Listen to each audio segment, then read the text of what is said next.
Hello guys, in this video I'll show you how you can complete pool rooms and escape the backrooms. So you just need to go straight here after you spawn, then go left, then here you need to go right, then go to the end of the tunnel and then go left, and then second entrance will be this. Go here, then turn right,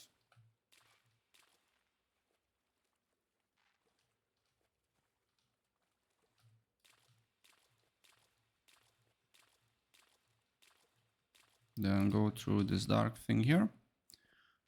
Then you need to go in the middle here.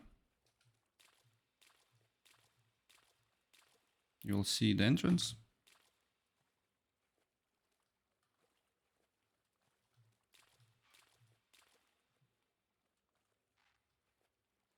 And here also there is no options to go basically in the wrong place. As you can see, you probably should see then a red entrance. So do not go to the pool, just go around it, because there is no way how you can go out. And yeah, that's basically it. So if I helped you out, please press like and subscribe for more. Take care.